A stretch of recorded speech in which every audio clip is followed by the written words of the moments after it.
This is a Film Stories original podcast. This episode is brought to you by Indeed.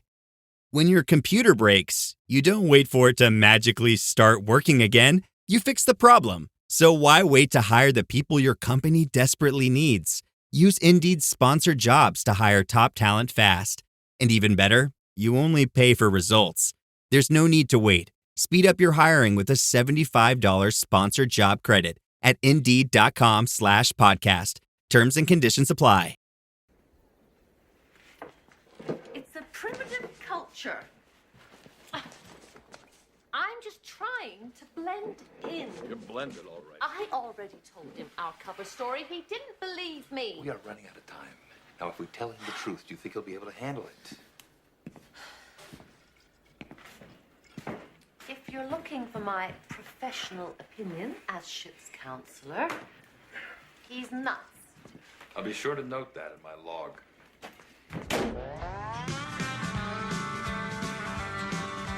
And welcome back to another episode of We Are Starfleet. Today we are discussing First Contact Day. Happy First Contact Day, everyone. Ashley, Craig, and Ian, what are your plans for this great holiday? Watching First Contact, probably. I'll be at work. I will be live skeeting. I think that's what they call live tweeting on Blue Sky. I'll be They unfortunately do call it that. Yeah. Yep. Oh, it's skeeting. Skeeting. I'm going to be live skeeting Trek Talks 4, which is occurring at 9:45 a.m. Pacific time on YouTube, on the Trek Talks Telethon YouTube channel, as a fundraiser for the Hollywood Food Coalition. So, amazing. This was postponed from a couple months ago, right? Yes, it is normally the Saturday of Martin Luther King weekend. Unfortunately, due to the LA fires affecting a lot of folks on our team, a lot of the folks who are participating in the telethon, and truly folks at the Hollywood Food Coalition, that was not going to be an ideal weekend because they were busy taking care of business in LA. Yeah. So we postponed. The best weekend ended up being First Contact Day. So, hey. But yeah, folks, tune into that. If you are listening to this after April the 5th, then you should be able to check everything out on YouTube. The full archive of the telethon should be there, and you can follow us on Instagram, Threads, Blue Sky, and Facebook at Trek Talks. So Perfect. Mhm. I mean, that feels very serendipitous, though, the timing. Yeah. You know? And maybe when I'm done, the plans are to do some tequila shots and dance the ooby dooby. Ooby dooby. How about you, Mike? How do you plan to celebrate? I'm gonna be knocking back a couple tequila shots, pounding on a jukebox over and over. It's there's only one song in the 2060s, and it's the same one. No, there's two. There was two in the movie. So Yeah. We gotta go on a magic carpet ride with Stephanie. with the weird plastic discs that they use in the 2060s, Yeah, apparently, right. Instead of, I don't know, instead of CDs the and cloud vinyl. or an MP3 player or something. No. Physical media is Do you making a think- return. You- Streaming services won't exist in the 2060s. A very strange return. Yeah. Yeah, as I sit with a whole case of DVDs and Blu-rays behind me, CDs to my left, records in front of me, and Laserdiscs, here I am, stuck in the middle with you. Nice. I see what you did there. If disc rot doesn't get you, then I'm sure the nuclear war will destroy them. Yeah, well, we're not going to manifest that. Yeah. Craig, we're not bringing that into existence. Don't mention that. I mean, we got to get through that part to get to the first contact part, right? Yeah. Isn't that how that works? Right. Yeah. Well, I feel like people would learn the wrong lessons from a Yeah. global nuclear conflict these days, so maybe we don't want that anyway. Maybe we The don't. only winning move is not to play. Yeah. So, First Contact Day is celebrated on April 5th as we made first contact with the Vulcans, epitomized in the wildly successful 1996 Star Trek film aptly titled First Contact. They really, really like hammered that point home with us there. Pretty great movie, directed by Jonathan Frakes, one take Frakes, as we know. But we're Two not takes, here. Frakes, he was known. Okay. We're not here to talk about. I don't want the fans film. screaming at us for getting details wrong. We don't need that. That would never happen, Craig. No one ever screams about folks getting things wrong. Seriously. This is not a detail-oriented fandom. That is correct. That is correct. Our cannon is loose and it attaches to the head. That's not a gun. There was a whole bunch of episodes throughout the franchise of Star Trek that we could have talked about. And we picked a couple different episodes from across the franchise to discuss here. So I hope that we can explore a little bit of the philosophical and ethical underpinnings of what Star Trek has introduced us to. So First Contact also is tied into the Prime Directive. And Craig, when we were talking about this episode setup, you brought up a good point that you think they could be sort of separated, but sorry about my dogs, guys. They're just happy to be alive today. Loki, if you could not, Goodness. please. Craig, what did you say about it? Yeah, not every Prime Directive episode is a First Contact episode. Right. So my point was it's hard to separate the two, and I'd be curious to see what you guys thought about that. Well, I think to Craig's point, like he said, not every First Contact episode is. I mean, I guess every First Contact after Enterprise is in some way, constrained by, structured by the Prime Directive. But to Craig's point, not every episode that addresses the Prime Directive and all of its related philosophical implications is necessarily a First Contact episode. Springfest and Ego Days are here at Lowe's. Right now, get a free Select Ego 56-volt battery with purchase of a Select trimmer, blower, or mower kit. Plus, shop today for new and exclusive items you need for your lawn. So get ready for spring with the latest in innovation from Ego, the #1 rated brand in cordless outdoor power. Only at Lowe's. We help, you save. Offer valid through 4/2. Selection varies by location while supplies last. So we're going to discuss the original series for the moment, the Corbomite maneuver, which I've consistently heard in my head as the Carbonite maneuver. And then when I try to make it make sense, I called it the Corb-Momite, which also wasn't the right phrasing. It's a pretty great episode from the earlier season 1. I mean, literally the early episodes of Star Trek. I think it was one of the first to air. It's the third to be produced. Yeah, it was. You had the Man Trap. Well, you had Where No Man Has Gone Before, the Man Trap, and then this. So that was the third episode they ever filmed. That's why there's no Federation in it. It's the United Spaceship Enterprise, United Earthship that Kirk calls it. Which I was going to say that also explains why Uhura is wearing a gold dress. Yeah, not a red dress. Her red one was in the cleaners. Right. It happens. I think we meet Yeoman Rand in this episode as well. I mean, it's very, very early days. Oh yeah, and it's super. I wouldn't say creepy, but Kirk. I can't believe they gave me a woman as a yeoman. Yeah, very, very 60s artifact. It's probably the only especially dated element of this episode. Otherwise, I think it's still, it still holds up as classic Trek and one where we do get to explore a lot of this Star Trek philosophy. I mean, this is like foundational stuff when we talk about the philosophy of Trek is what happens in this episode. Yeah, that's a great point. It really leans hard on the openness and the preparedness to actually listen and understand rather than fire phasers first. Yeah, think about how radical Kirk's approach, the Star Trek ethos, is to this conflict, this situation. I mean, he goes from having his life and the life of his crew and his ship threatened by this, all powerful seeming force, and when it seems like they might in fact need assistance, he doesn't even hesitate. He turns around and is like, well, of course we're going to render aid. It doesn't matter that they were, trying to kill us or threatening to 10 minutes ago. Now they need our help. And that's a radical act of empathy. And it's not one that we see reflected in a lot of pop culture. Certainly not at the time it came out. And honestly, today it feels like it would still be very striking. Yeah. And it's a great showcase of McCoy just not stopping, not giving Kirk a minute to think about anything. He's just berating him the entire episode.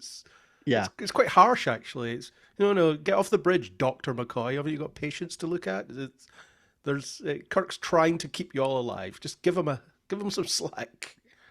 Yeah, one thing that impressed me about this, because I don't know that I'd watched the Corbomite maneuver since I first watched all of Star Trek starting in 2009. So I would have watched this sometime late 2009, and I don't think I'd seen it since then. I didn't realize, oh, that's where the alien thingy that they goof on in Lower Decks comes from. That's the uh that's the like, oh, here's a talking baby that's running the spaceship. Oh wait, that's Clint Howard. Oh, he shows up in later Star Trek. That to me was really interesting to kind of what I was really feeling like I was watching it for the first time in some ways, just getting to watch it with fresh eyes. You don't think about when we're doing first contact, if you will. We got to bluff.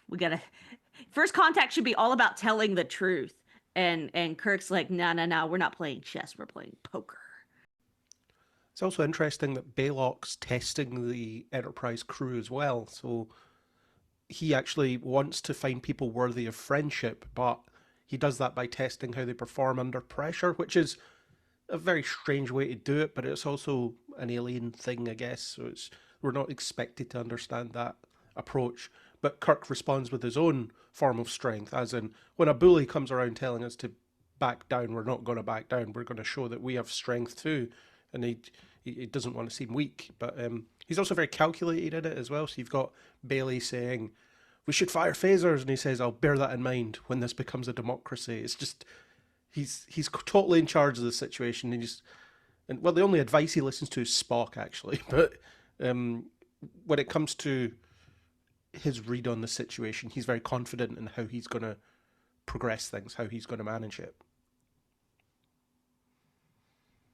Yeah, there's a good balance between everything that's happening on the bridge between Kirk, Spock, Mr. Bailey, and even when Sulu is like looking at Bailey when Bailey's not listening to the commands.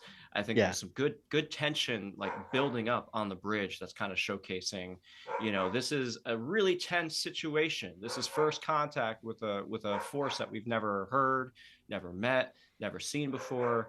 And how do we approach this? So the whole act of the bluff and going into it like, okay, they're both standing off to each other. How are they going to broach the subject? And Kirk's approach with radical empathy, to borrow your phrase, Anne, is pretty cool. I agree. I think too, it's a good episode to showcase, I think, one, the kind of confidence and bravery that Kirk is, I think, often remembered for in popular culture, but also it highlights his intellect, how clever he is. He comes up with a solution that Spock does not, right? We sort of see this too when the two of them face off, playing chess against one another, and like Kirk can beat Spock. Like Kirk is a very intelligent guy. I think that gets, lost in the sauce when we sort of imagine Kirk as this icon, and we remember the kind of swashbuckling bravery. We certainly remember his way with women, but we don't always remember that this is also an intellectual heavyweight too. Yeah, there's a reason he's the youngest captain in Starfleet. Although we don't know that at this point, do we? But there's a reason. So this particular First Contact really does a great job of the intertwining of diplomacy, the strategy required in a First Contact situation, and of course the importance of understanding other cultures and understanding the mission of what Starfleet is, even though at this point Starfleet doesn't necessarily exist in the grand context of when the episode was filmed. It was the underlying foundational ethos of what Star Trek would become in this episode. Just the whole approach, and it turned into a very peaceful exchange. Even Mr. Bailey, who was ready to shoot first and just go for it. Yeah, sorry about my dog barking, guys. It's he's on one. You know, you take him on a walk, you give him the treats, but he's a husky. He's got things to say. All good, dude. So it's a great episode that kind of kicks off where future writers are going to take First Contact as an ethos. I also think it shows a pretty solid foundation of where the crew is going to grow from. Even Spock, you know, he's a little hot under the collar when they first meet the probe, and he's a little nervous about everything, but then it just sort of, he follows his captain's lead, and it's really interesting to see how they built on those character relationships. Yeah, they had the Kirk Spock dynamic nailed from pretty much day one on this, and I think there's a great showcase in this episode where Kirk's running something by him, and Spock basically says, "Why do you insist on telling me when you've already made the decision?" And then you even get a slight smile from Spock when he does that. It's like, well, I just want the emotional reassurance or whatever it is Kirk says. He's just like, I just want you to hear what I'm going to do. And then I guess if there was a strong objection, then Kirk would know that he's on the wrong track. But the fact that Spock doesn't disagree with him, I've made the right call. Yeah. I thought that was really interesting to watch, because, you know, Spock's gonna Spock and be all like, "This is not logical, Jim." And Jim's like, "Yeah, I need emotional reassurance, Spock." I'm like, what a great conversation to have with that. I really enjoyed that. It's I need to go back and watch more original series again with fresh eyes. Just now that I know I've seen all the rest of Star Trek, I think I would appreciate what original series is doing more now than I did when I originally watched it. Yeah, it's done a lot of good stuff. And I think this episode's a good showcase of that, especially because it's very early on, where clearly they won't have figured it all out yet. They hadn't even come up with the Federation yet, but you've got the Kirk, Spock, and McCoy of it all completely nailed pretty much from day one. And I think this might be this will be the second episode McCoy was in, because he isn't in Where No Man Has Gone Before, but he's in the Man Trap. So even he was a late addition to the dynamic. You had Kirk and Spock there from, the second pilot, and Spock there from the first pilot, but McCoy was even later than those two. So yeah, they're figuring it out, but they've got it nailed immediately with those three. Yeah, they really established the tone of their dynamic pretty early on. It's actually pretty impressive. Yeah, you know, you hear about what's the soul triptych, you know, Kirk, Spock, and Bones are the soul triptych, because you got the head, the heart, and the mind, or the soul, or whatever. And so you've I always thought, like, I'm the heart. Like, Kirk is like, no, I'm McCoy. I'm getting on everybody's nerves. I was like, nah, you get your act together. This if blinking lights were if I paid attention to every blinking light, I'd be in here talking to myself. Whatever, that made me laugh. But yeah, you're right. I think this is a good point. You really get a good, solid foundation for who these characters are in this episode, and their dynamic is really great.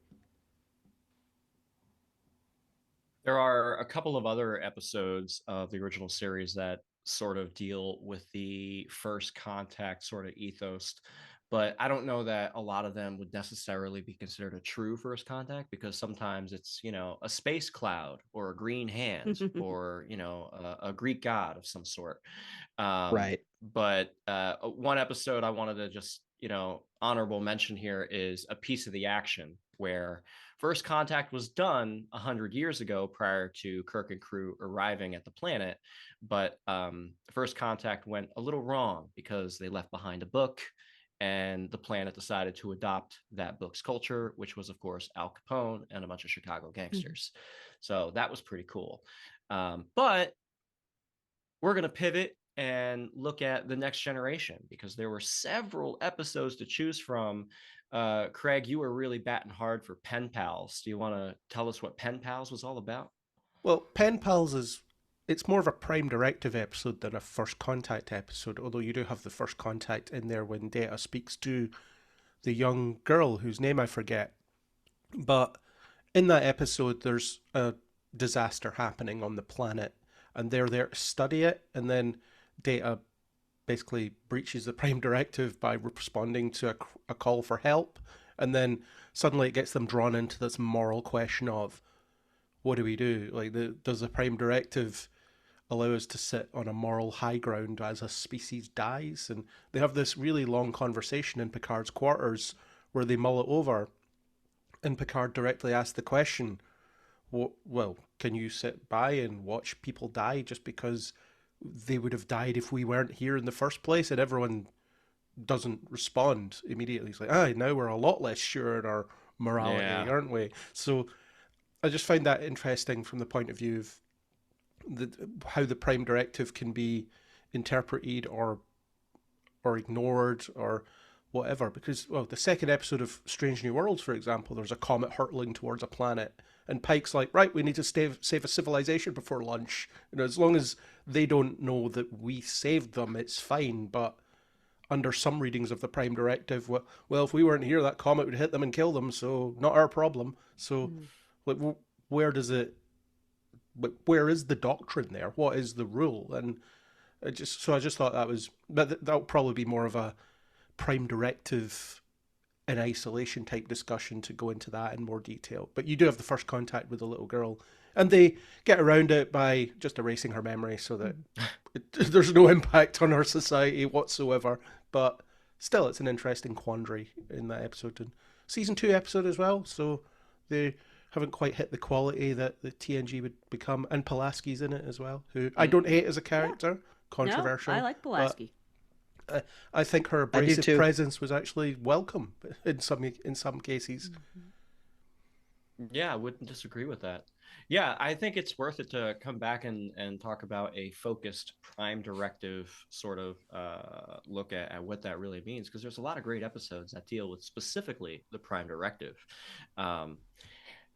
But we got to talk about one particular episode, which they named the movie after this episode, but they made the movie about something entirely different. It's just that good of an episode title. First Contact, season 4, episode 15. This is the episode where Riker goes undercover on the planet of Malcor 3. And what I really liked about this particular episode is the planet has been under surveillance and observation for several years now, as this planet was developing its warp technology program. And how everything unfolds is really pretty cool. Ashley, what did you think about the whole setup to this episode? I liked the idea of, hey, we're sneaking in. We've got to get a closer look at this planet before we try to make first contact. And oh snap, well, Riker's gotten injured. He's in their custody. He's going to get found out. That, I think, kind of raises, it definitely raises the stakes on, okay, we have to make first contact and we have to make it soon. Otherwise our guy is dead or, going to be detained, or we're going to make first contact in a way that we don't want to actually make first contact. So I thought that was really interesting. I've got thoughts about things that occur later in the episode, but I can hold that for when we get there. So I'll pass to one of the other guys. Yeah, the episode has some weird elements to it for sure. Ugh. I mean, go boy. for it, Ian. Tell us about some of those weird moments. No, I mean, obviously, there's this woman who, at minimum, you could call it sexual exploitation. Blackmails Riker, right? Like, I forget exactly how the scenario plays out, but it's wrong on Yeah. every level. Oh yeah. So, I mean, I don't know really what else to say about it. It's an unusual inclusion in the episode, I think, given given I think present day attitudes certainly, but even then I have to imagine, like, is there a I reason we're mean, I doing think it this? would have been funnier. What season was this? 2, 3, 4? 4. Yeah, so this 4. would have been 4. funnier in the early 90s, and now we're like, she like blackmailed him into banging her. And Right. that's not Like, okay. Like, we frown on that as a society. And like I think what's as a viewer a little more galling is that there's no sense of like comeuppance or even like addressing that was like wrong. yeah.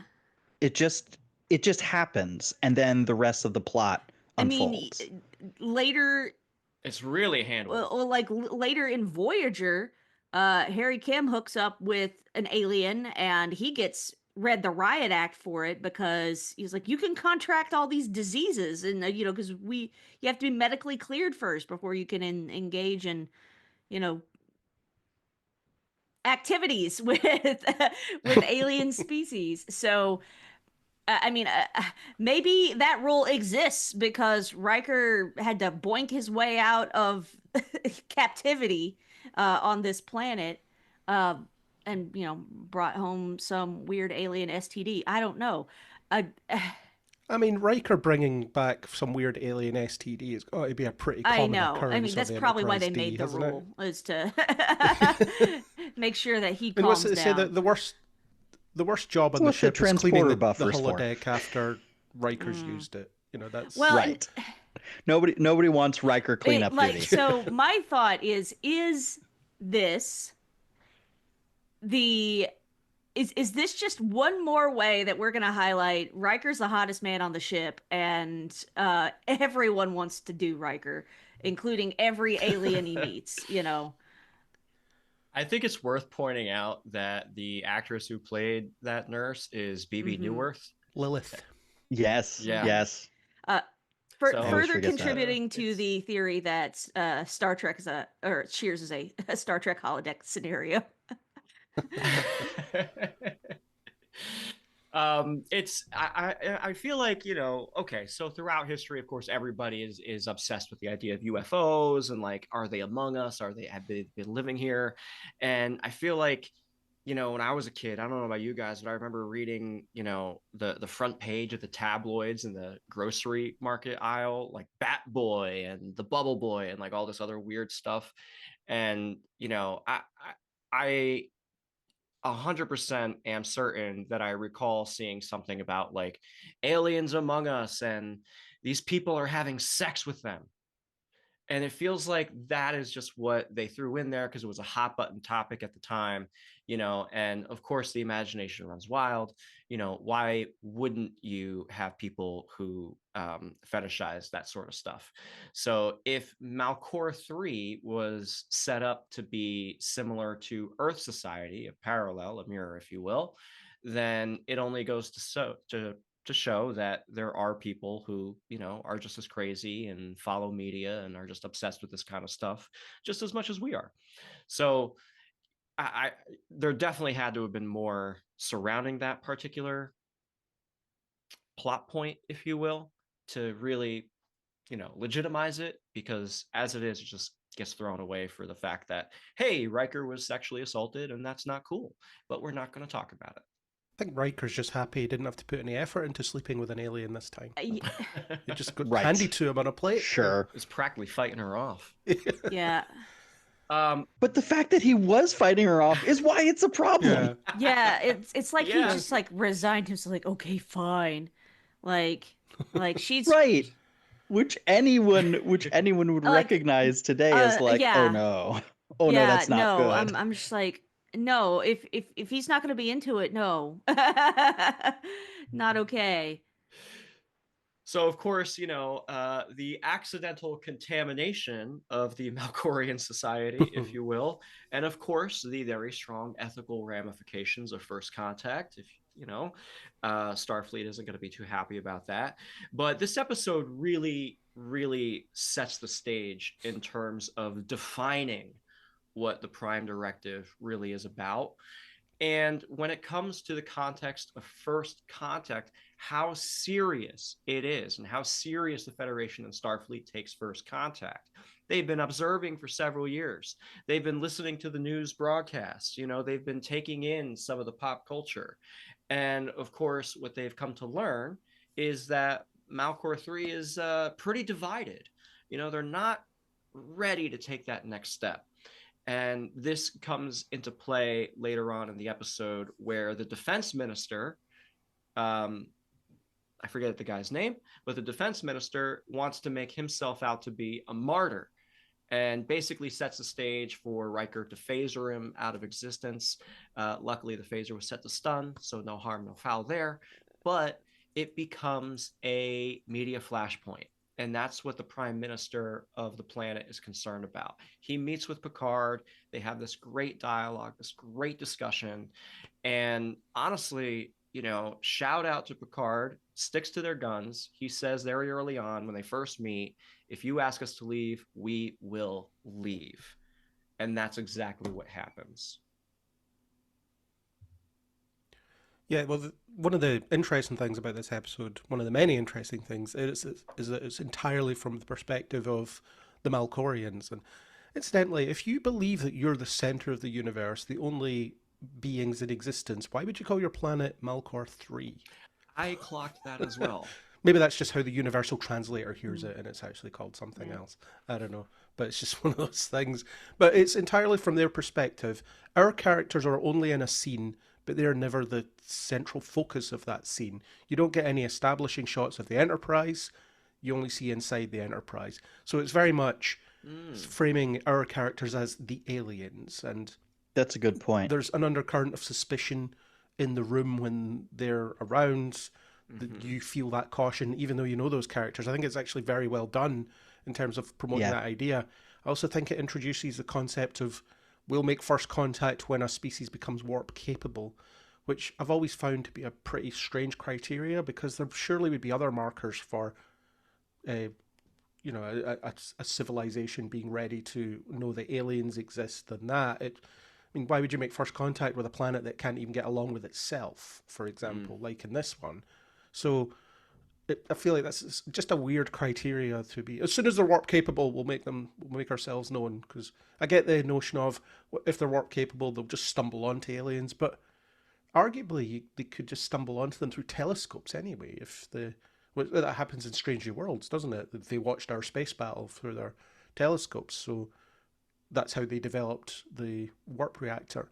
But yeah, if you have this Federation flying around, the Klingons, the Romulans, anybody could stumble into whatever tracking devices people have on planets, even if they're not warp capable. So it's one of those criteria that should have been more considered as it went on. It seems like it's maybe one criteria that could work, but there's also others we need to factor in to determine if they're ready. Like the whole planetary unity would be certainly one of them where I'd be concerned. Otherwise, it's right. Yeah, if they can't get along with themselves, then what are they going to react to aliens? But how long since the last armed conflict? Yeah. Any of these other metrics could be incorporated too. Yeah, but the structure of the episode's excellent in that sense because it is always from their perspective, and our characters feel like guests in their own show, which I'm always a champion of. Just flip the perspective once in a while. Just let us see a different point of view to freshen up a show a bit. And I feel like that's well, network TV is almost dead now, but I feel like a lot of shows that I watched have forgotten about that as a possibility. I feel like Strange New Worlds could do that more. Why not have because the screen life genre is a relatively new thing. Why not have a Strange New Worlds episode that's from the perspective of Enterprise screens? You only see the characters from that sure. context, but I Yep. don't know. I just feel like that level of imagination isn't allowed to thrive anymore. And an episode like this, this is a complete break from the norm, and it allows you to see the issue in a different light, which I think is amazing. Yeah. Although I completely agree with everything you said. I mean, I think it's worth pointing out that we didn't get this perspective shift in TNG until season 4, Yeah. and there had already been, 3 seasons of 26 episodes produced before we got to this point too. So, I mean, by that metric, we're due for this in like Strange New World season 8, 9, 10, something like that. We'll get there eventually. Although it was Data's Day before this one, it probably was. So again, that was It a probably flippant was. perspective. Yeah. Yeah.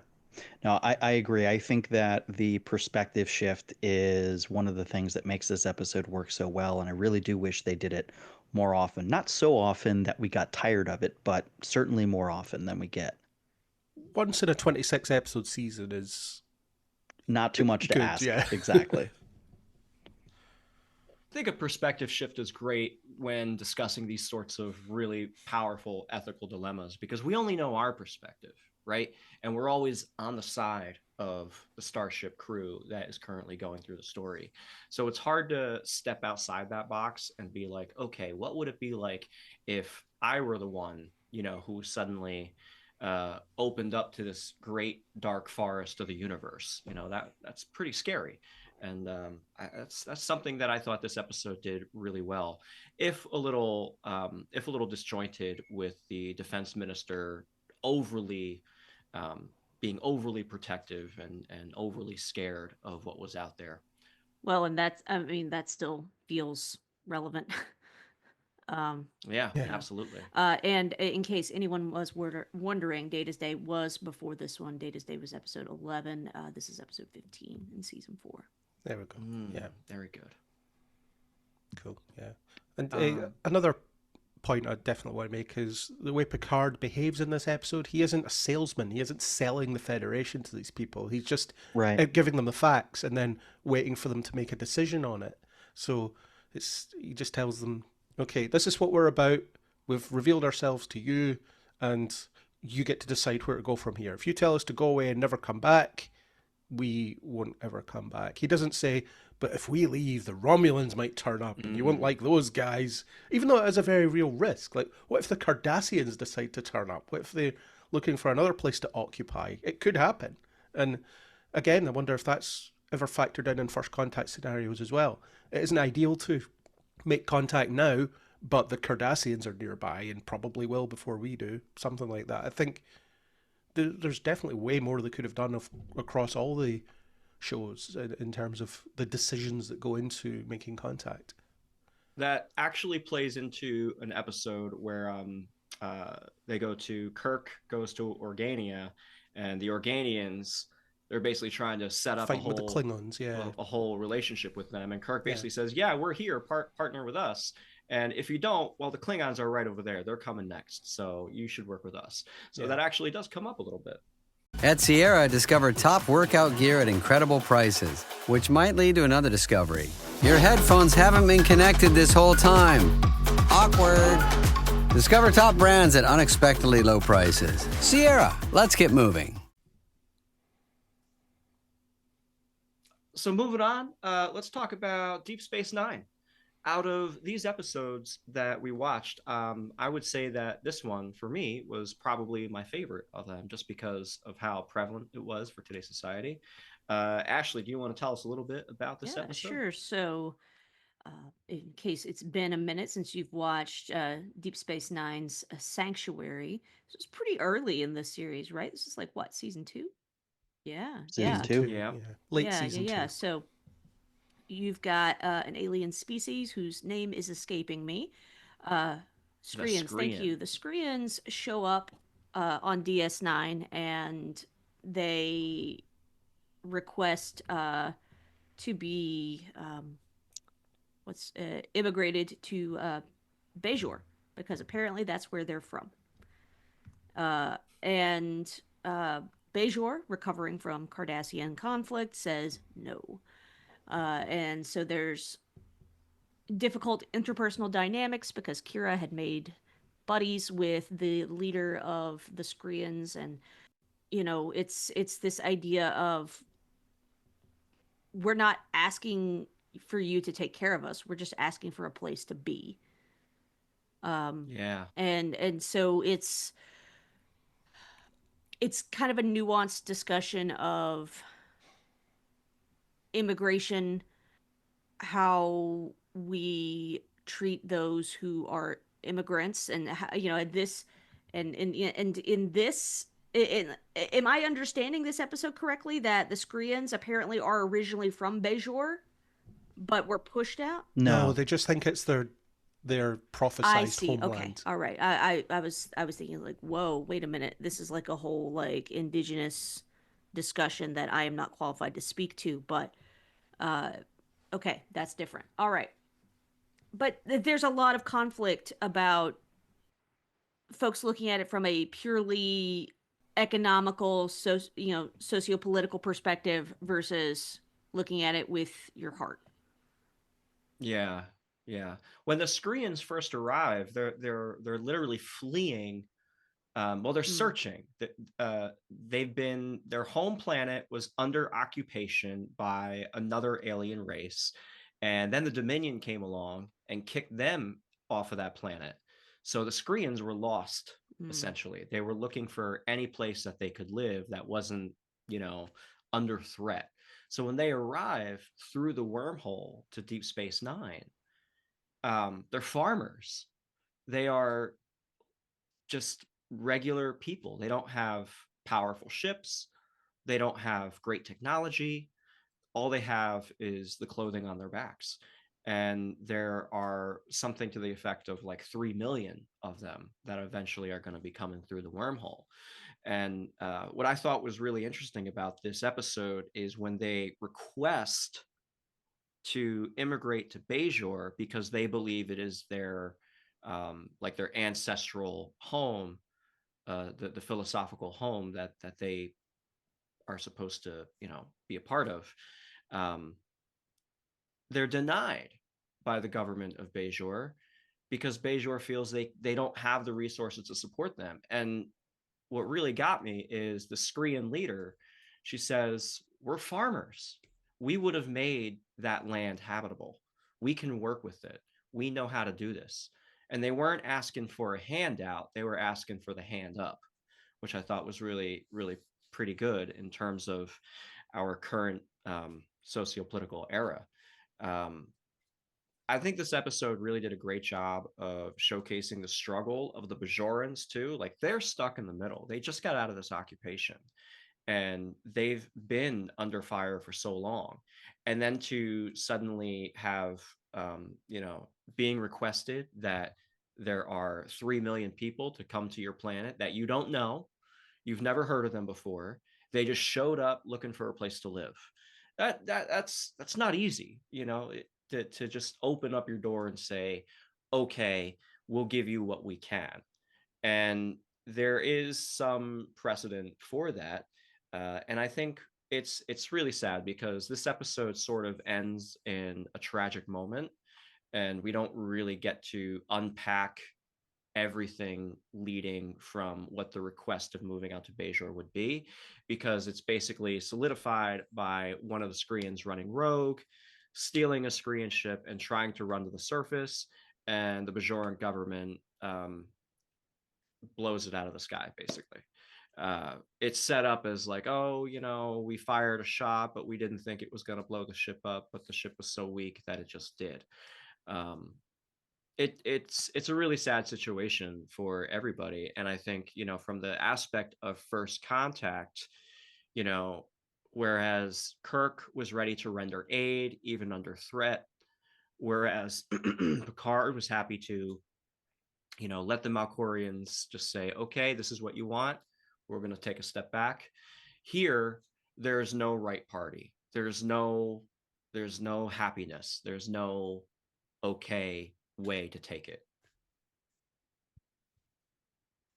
I think there's some uncomfortable messaging around the whole refugees in this episode as well, and it's especially more relevant now because of the way people react to people in the UK, people coming off small boats and so on. The way that we're actually encouraged to think of these people, and you have Quark saying they're disgusting, they leave skin everywhere, and then you have this whole, well, they're coming and trying to take over our land and live here with us when we don't want them here. And then the Bajorans tell them to sod off. And you have this message of, well, us being there might have made you and us better, and you're turning away from that. So I feel like this episode's thesis is a bit disjointed. It doesn't quite know what it's trying to say about immigration and all that stuff. It feels like it's knocking on the door of the issue, but maybe the issue wasn't quite as prevalent back when it was made as it is now, so maybe there isn't as clear a line of thought on it as there might be now, for example, if Star Trek was to do a story like this. But I just found it a bit, I don't know, just very,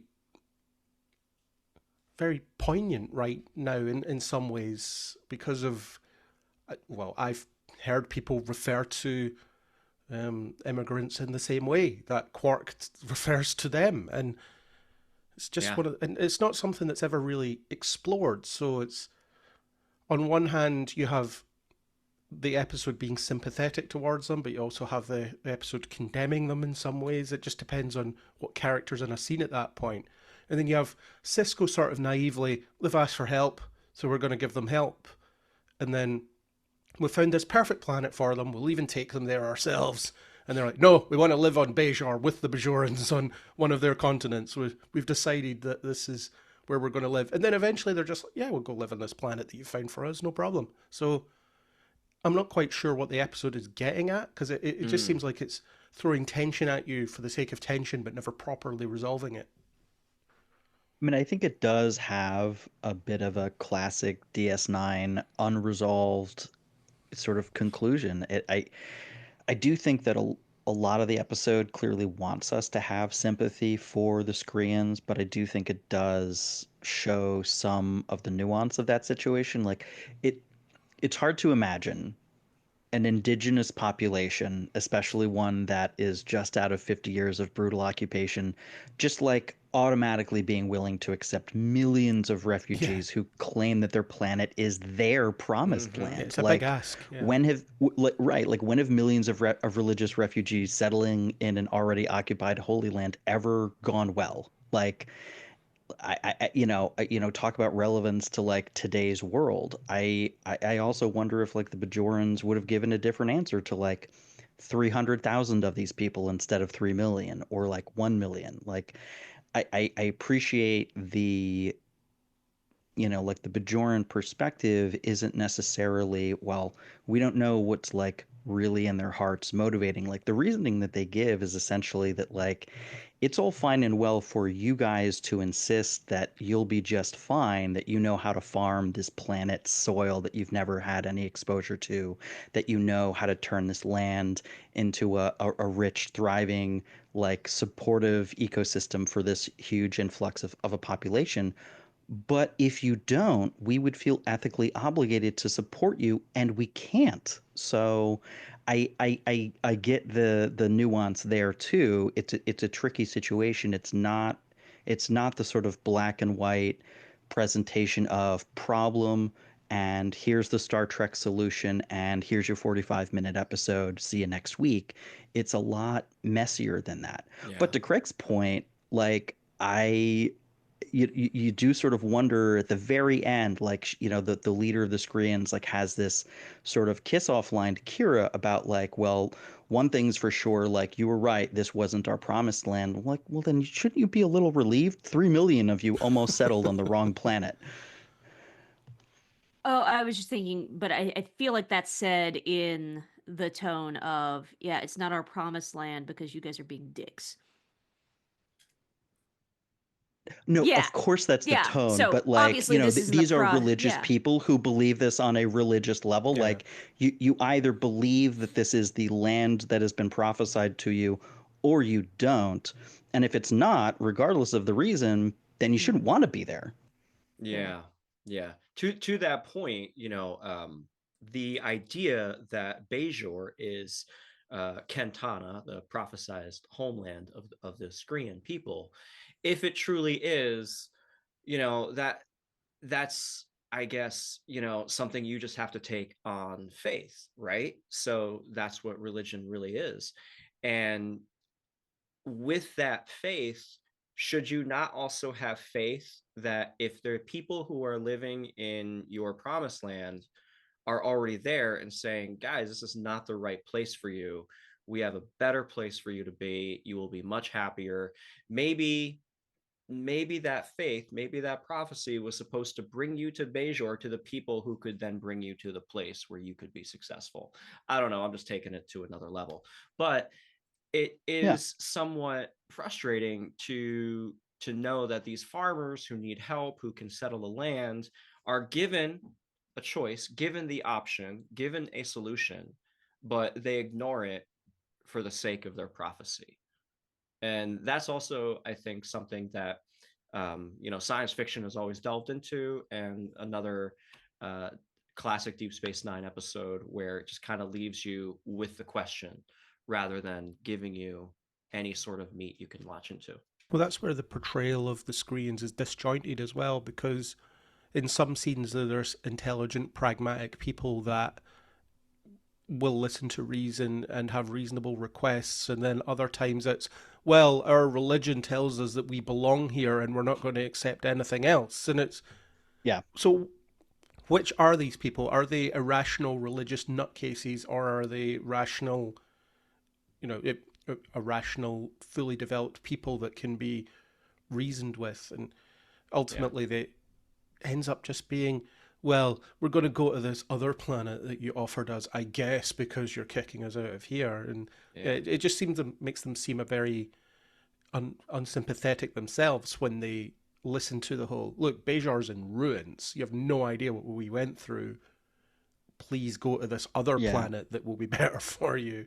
And they're like, no, because some religious text tells us that we should be somewhere maybe that's like this. And that religious text is wildly open to interpretation. You would imagine that there'll be people among the Skreans that won't see it that way. It's just they've appointed that leader to do that. But it's all over the place, which is the problem. And I think there is some... Yeah, and it's not like I think there's some compelling things about immigration and refugees that it does hint at, like the whole... well, us becoming part of your culture, becoming part of your way of life will make all of us better, because that's the counter argument to the stop them coming in here arguments that are constantly made by terrible people. The idea is our lives, our culture will only be enriched by having all these different perspectives, all these different ways of thinking incorporated into it. So why would you resist such a thing? Why would you resist that variety? But it tries to make the issue very binary in this episode, and I don't think it works. And I do think it misses some possible nuanced exploration of that idea that you just mentioned, Craig, of like, will integrating you into our society necessarily make us better? I mean, again, like these are things that I think need to be evaluated on like a case by case basis based on like the evidence. Like, imagine if this were 3 million people coming through the wormhole who were really, really dedicated to the idea that, I don't know, certain ethnic minorities should be eradicated, or like women should be subjugated, or whatever. Pick your poison of like awful particular belief. Like, I don't necessarily know that the Bajorans would feel like welcoming 3 million people who believed that was going to be beneficial to both parties. Like, there could probably have been some conversation about like what integrating societies would have actually looked like. Mm-hmm. And that's what I think, the first contact ethos really needs to focus on. Oh, Sorry, no, Ashley, I was just going to say, what is the name of the gal who's the leader of the Skreans? I'm blanking on her name. No, but it's Armin Blanking on Shimmerman's it, wife. too. Oh, was that Katie Swank? Plays her. Really? Wow. Well, that's Okay. cool. Well, she plays one of them anyway. She's in the episode as one of the screens. I'm going to assume the lead one. Well, she even makes a point to say to Kira, we are farmers. You don't know how we could have helped each other. You won't know that unless you allow us in. And I think, it brings up an argument about what are the intangible things that we cannot measure. And I think about this a lot in terms of management, as somebody who used to be a manager in retail.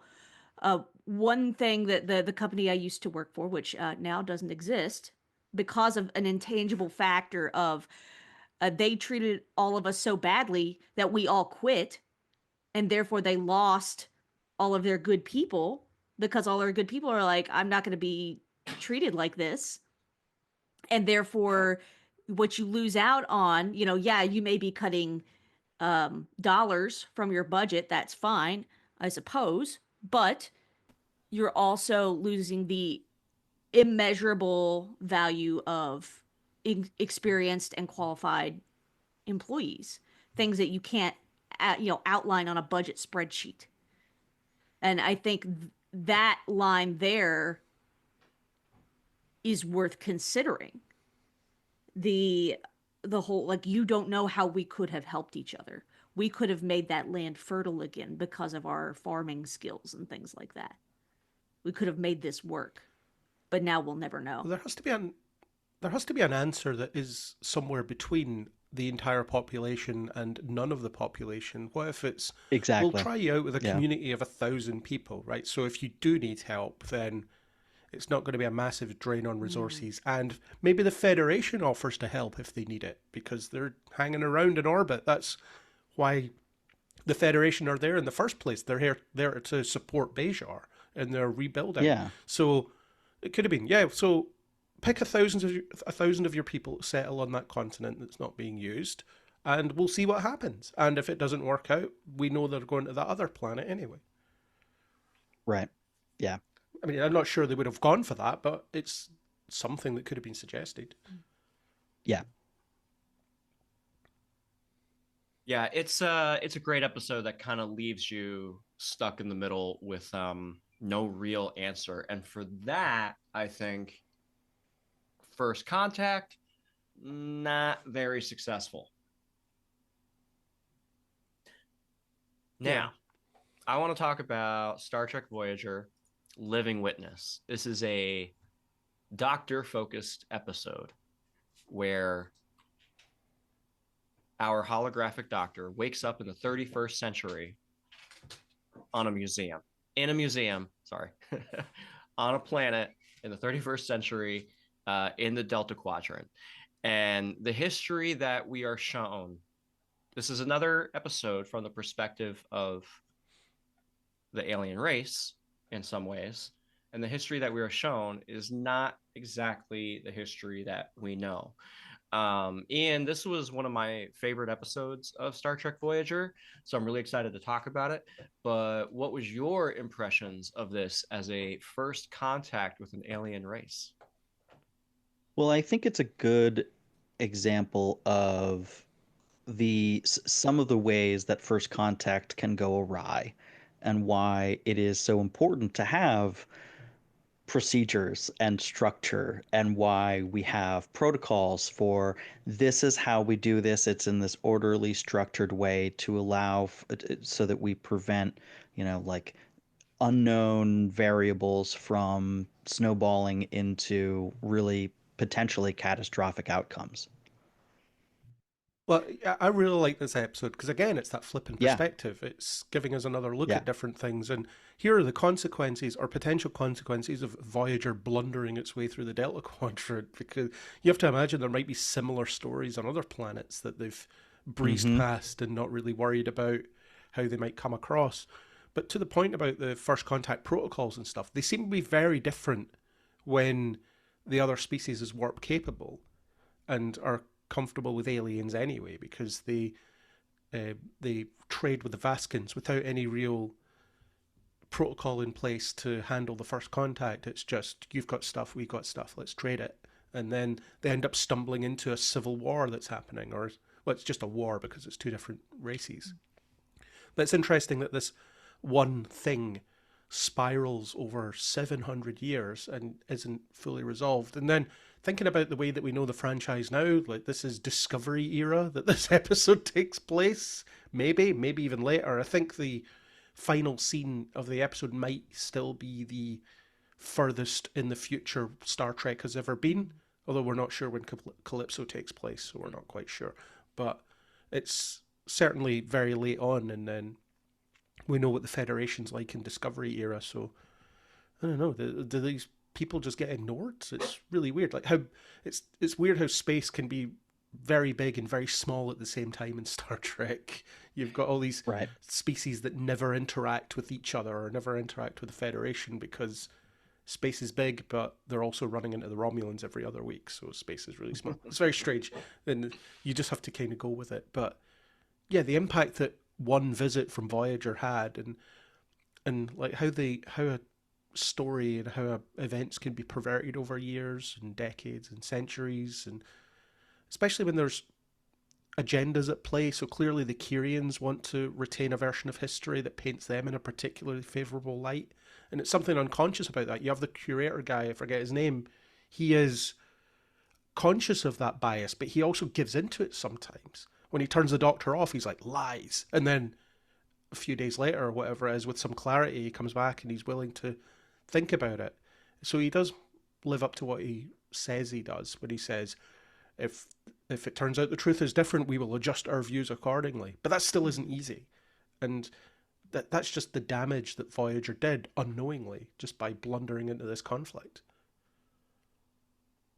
Yeah, there's something to be said for the historical revisionism, and that's why it's so important to have, really well-kept records, and an understanding of where you've come from is telling you where to go, and understanding the context of all the decisions that were made. Because all people, whether we are human, Vulcan, Andorian, or Kyrian, we are fallible, and we are bound to make some kind of mistake as we process the information. The museum that the Doctor wakes up in, it portrays Voyager as these violent aggressors who destroyed their culture, and the Doctor is the one who sets out to correct this record. I thought it was really interesting that at one point during the episode there's a rebellion outside the museum, and the panic is underway. Yeah, I really like this episode in terms of thinking about, yes, okay, we have some revisionist history going on. Is all of that Voyager's fault? I don't know. This far out, it's hard to say. And Craig, that's a really good shout that this might be in the Discovery timeline. I hadn't thought about that at all until you mentioned it. Yeah, it's 700 years from the 24th century would be the 31st century. So. Yeah, dang. Yeah, and the game of, I mean, it's not specifically like a First Contact or Prime Directive theme, but I really do love the game of telephone that is played through history, where historical reality gets distorted and manipulated to serve whatever the political goals of the era are, or the religious concerns, or whatever is currently going on in the society. We can recast the events of the past in a new light that is or feels relevant to today.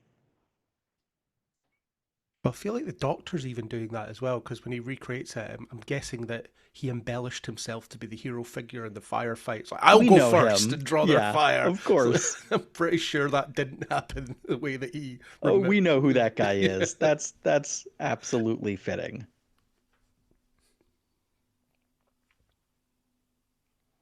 Yeah, it's the telephone game. everything always gets lost in the telephone game.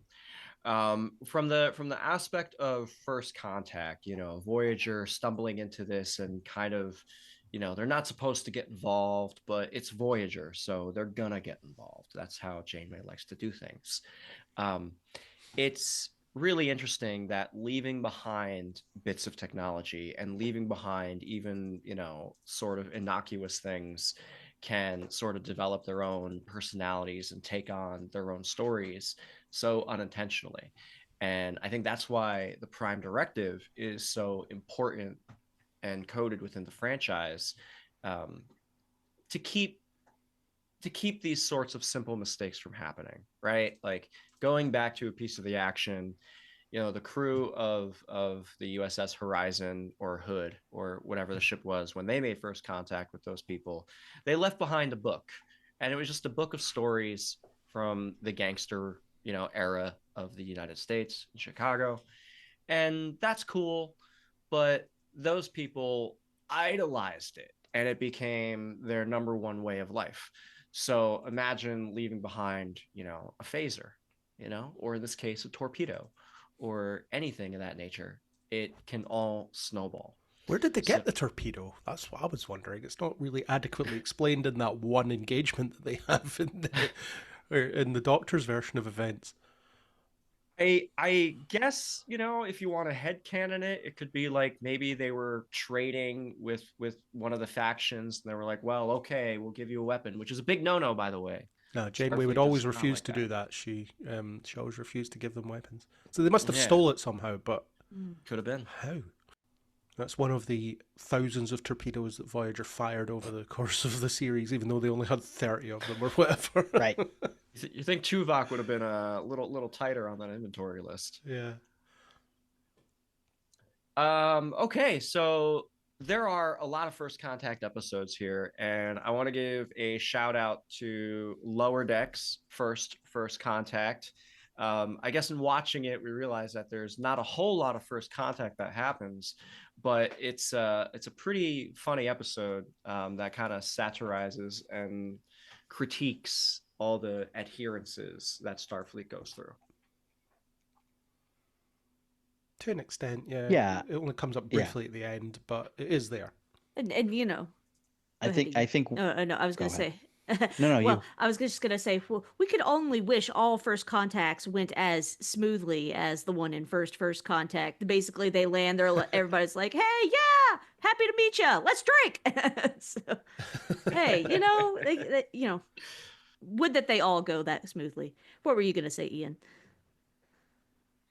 Oh, I was just going to say that, one of the things I really did like that Lower Decks did broadly was introducing this concept of the second contact. And, we can see how, oh, right, there's this mission which has all the prestige of making this first contact. And we see some of these missions happen. And of course, there's all the follow-up administrative logistic grunt work that has to be done of what is the actual nitty-gritty work that needs to be done in establishing relations with new cultures. And so I think that very fittingly with its sort of overall ethos, Lower Decks, the show, it seems more interested in exploring that aspect of contact with with new civilizations, and I really appreciate the show for that.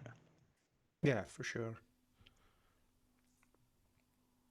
And then there's other different examples of disastrous first contacts that throughout the franchise. One, since we just talked about Voyager, I'm thinking of Blink of an Eye, where Voyager just gets stuck in the atmosphere of that planet that time passes really quickly for them, but they unwittingly become their gods effectively, and this source of mystery and intrigue, and even responsible for the development because it gave them something to strive for. We need to reach that weird thing in the sky. We don't know what it is. So that was a unintended, disastrous first contact. Well, it was disastrous to an extent in terms of how it influenced the people, but it ended well because they were helped to leave the surface and so on. But Voyager did a lot of terrible first contacts. Like most of the aliens they encountered, it just didn't go well.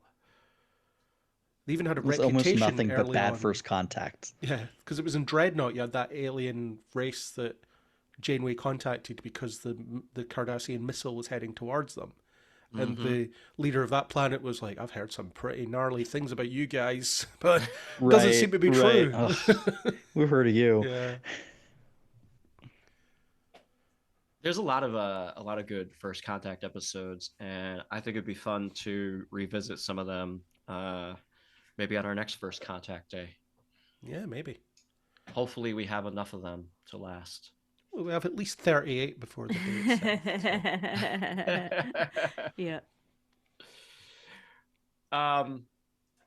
First contact as a whole is a really cool methodology for storytelling. There are a lot of themes that can be discussed, from cultural ramifications to the ethical and philosophical conversations that could be had. And I think Star Trek does a really good job of portraying some of them. So what do you guys think? Is the Prime Directive here like a super necessary ideal, in terms of like non-interference? We discussed with Malcor 3 how that sort of looks. We looked at how non-interference would probably be better for certain situations like the ones that Voyager found themselves in. Or Kirk's methodology, where he's just like, I'm just going to go in and bluff everybody out and figure it out. Yeah, or Kirk's methodology of, I've decided your society's stupid and I'm going to fix it. Yeah. You shouldn't be listening to that evil computer. I'm going to shut it down. Yes. Landrew. I think the Prime Directive is a good starting point, and I think it's something that we should get into when talking about the Prime Directive as a broader concept. But it certainly in Voyager and so on, you often get it as being this unquestionable doctrine that is innately good by itself. But what the reality is, and when it's handled better in, say, TNG, is that it's a rule that gives you a starting point, but then you would presumably have to explain why you didn't follow it to the letter under practical circumstances. So yes, non-interference is a good idea, at a high level. But when non-interference means I won't divert this comet that's going to kill all these people, is that right? Or there's an aspect of, well, the Klingons are planning to invade, so maybe we should get involved in that respect and stop that, because that will make the culture worse. Or you have Who Watches the Watchers, the TNG episode, where things just spiral and Picard decides to break the Prime Directive because it's the only thing he can do to fix the situation at that point. So there's all sorts of interpretations of it, and it is just a rule made by people who are flawed and don't understand the practical implications of it. When you're drafting something up in a building somewhere where you don't think about what all the scenarios that people encounter might be. And even then, you can get away on technicalities, such as in 30 Days, where, I think it's 30 Days, the one with the water planet, where Tom Paris goes rogue and gets demoted to ensign. And he says, well, I'm not allowed to because of rules, but if someone made a direct request for help, then I would be able to get involved, And there's stuff like that. So I think we'll get into it in a different episode where we can break down those ways it was applied or not applied under different circumstances. But broadly speaking, it's a good starting point. But it should only ever be a starting point, I think, is my main conclusion there. Yeah, well, and then you also have instances of accidental first contact, like the pilot of Strange New Worlds, where these folks accidentally observe the the light show, as they call it, and figure out how to make a warp bomb. It's like, that's exactly what we would do on planet Earth. No, So I think, that kind of forces, like, hey, you guys got tech that you weren't supposed to have, and you're not using it in an ideal way. And so, and that's like a whole other first contact situation where we have to interfere because we accidentally interfered and didn't, and while it was unintentional, we have now set in course a way for this planet to self-destruct, and we can't have that on our hands. It's that same, and then you get into it again in episode 3 with Children of the Comet. Like the I always think of the name that Nami Melamod gave the song on their Maha Meet and Greet. You have to have this meet and greet and try to figure out a way to help them, even though this comet's going to destroy them, and they won't do anything about it because it violates their religious principles. So yeah, in the first episode of Strange New Worlds as well, Pike does the same thing Picard does in First Contact. He gives them the facts. If you head down this path, this might happen to you. You have to make a choice here. But he doesn't make the choice for them.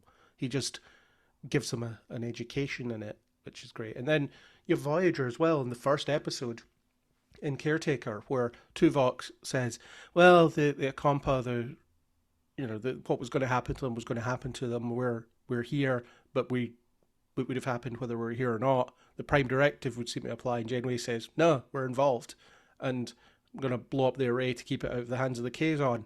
And then Stranda's here, forgetting that timed explosives exist, but never mind. But that's, again, another interpretation of the Prime Directive. So yeah, get away from the doctrine of it all. Get away from you have to follow this no matter what. I mean, to quote the great philosopher Jack Sparrow, guidelines. Yeah, they're guidelines. That's exactly what Craig said. They're the beginning of the conversation, not the end of the conversation. I like that. I like that. Then it's down to admirals or whoever reads crew reports, captain reports, to decide whether it was the right decision or not. Right. Which gets brought up in the Drumhead, I think, where Admiral Sati says to Picard, "You've broken the Prime Directive this many times." Right. Yeah. The hubris. Well, this was a great conversation, and being as Star Trek Strange New Worlds, we still don't have a release date, but what is that about? Oh my gosh. if previous so it wrapped filming in May of 2024. So if we use any past precedent, it looks like a good guess will be maybe late May, early June release for season 3, if I had to guess. Your guess is as good as anybody's. Maybe they're waiting until season 4 is more in production so they can have less of a gap between 3 and 4. That would maybe because they're filming season 4, but we haven't seen any of 3 yet. Wouldn't be a problem if they just shot longer seasons, so there was just shorter gaps in between them. Yes. You mean like they used to do? That's crazy, Ian. But we will come back and we will be talking about Star Trek Strange New Worlds very soon. So I don't see why we can't pick up on what the Prime Directive would mean in terms of Strange New Worlds, especially considering how, if you want to get technical with it, the whole show is based on, what happened in Discovery. Yeah. Oh, it's all connected. It's all connected. Everything's all connected. We're one big happy universe. I did offer to put together a Prime Directive discussion, so maybe I could use Strange New Worlds as the central point and bring in other shows to support or contrast what it's doing. Yeah, especially since we're back in this era of like early-ish Federation where we're still, we still very much have a frontier that's being explored. We're still running into a lot of strange new worlds. So I think it's a show that is prime for a discussion of the Prime Directive. Okay, I will get on that as soon as I have time. I mean, and this is where we even get the phrase Prime Directive historically, apparently, because it was originally General Order 1, and now it's like, no. Because Pike and his crew mess with it so much, like, no. We gotta make this more serious. This is the Prime Directive. Yeah, but they didn't mess with it any more than, say, Archer did, even though it didn't exist at that point. They're still trying to figure out what it means. Yeah. That's for all the bean poles back at Starfleet Command to figure out. Folks, this was a lot of fun for First Contact Day. I hope you got your tequila shots lined up. You got Magic Carpet Ride queued up on the jukebox. And who knows, are you going to binge it all day long? I know I will. And tune in for Trek Talks. Thank you for joining us. And tune into Trek Talks. Have it on all day, streaming in the background, and watch it. Yeah. It's great. Folks, thank you so much for joining us for another episode of We Are Starfleet. My name is Mike Slamer, and we are on the Film Stories Podcast Network. My hosts today have been Ashley Thomas, Craig McKenzie, and Ian Buckley. Ian, you're fresh off the heels of a podcast. You want to tell us a little bit about what you're doing? Yeah, we just wrapped up our season 2 coverage of the Apple TV show Severance. The podcast is Illumination Above All.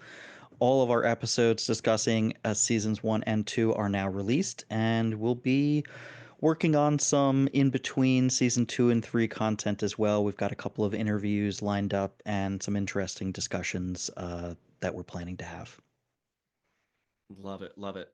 Craig, you're over at Kneel Before Blog, which covered recently Superman and Lois, which I just finished. And I was very grateful for your coverage. I read along with every single one of your reviews.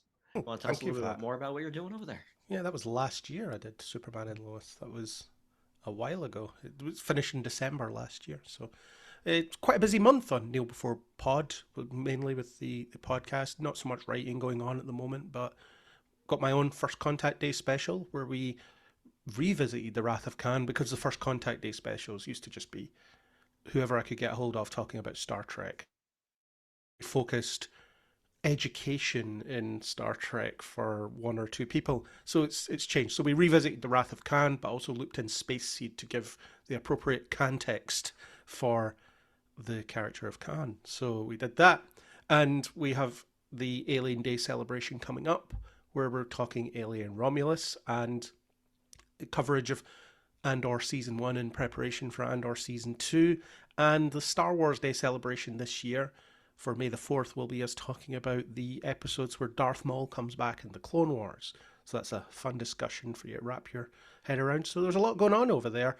So you can listen to all that and listen to me talk about Wrath of Khan again, but in a different context, or context as it is. So there you go. That's mainly where I can be. You can find that on the socials. Type in Kneel Before Blog. It'll come up. Craig, aren't you always saying we got to stop talking about Wrath of Khan? Can we please not have any more Khan references? Well, and here you are having a whole special. No. We can still talk about Wrath of Khan. We just have to stop copying it. That's the problem. Fair enough. Ashley, you're doing so much in the podcast world and today, and it's really been pretty cool watching the come up. So tell us a little bit about what you're doing. Okay, so here on the Film Stories Network, you can also hear me on Podcast 616. We are currently covering Daredevil Born Again. So that's been really fun to listen to and to watch and see what they're doing there. By the time this episode drops, you can hear me on a recent episode of Mission Log, which is a Roddenberry Star Trek podcast. It is the flagship show talking about Voyager's episode The Good Shepherd, which I got to talk with John Champion about that. That was really cool. You can also hear me on Mission Log Genealogy, which is all about Gene Roddenberry's pre-Star Trek TV writing. Again, about the time this episode drops, maybe a couple days after, you can hear our coverage of Whiplash, which is an UK and Australian TV Western starring Peter Graves of Mission Impossible fame. But Gene Roddenberry wrote 4 episodes of that. So that's what Earl and I are going to be, my co-host Earl Green, he and I are going to be covering during the month of April. So you can tune in for that. You can also hear me on the Video Store Podcast, which you can find at videostorepodcast.com. Again, about the time this drops, I'm going to be dropping an episode called Put Your Records On, which is going to be, because Record Store Day is in April, and I love records, so we're going to talk about movies that feature music and or record stores. So you can listen for that. Otherwise, you can connect with me on my blog, nerdyblogging.wordpress.com. You can also read my writing on fangirlish.com, where I write about film and television, mostly Star Trek, and hopefully a little bit about my favorite band, Haim, here in the near future, whenever they decide to announce their next album. Please and thank you. So, I think that's it. That was in depth. Yeah. That was in depth. I love it. Folks, thank you so much. This is We Are Starfleet over on the Film Stories Podcast Network. Check us out. If you like what you've heard today, give us a 5-star review. And you can follow us on Threads and Blue Sky. Our social media handle is Starfleet Pod. Keep in touch with us and give us a follow as we get ready to start our coverage of Strange New Worlds Season 3.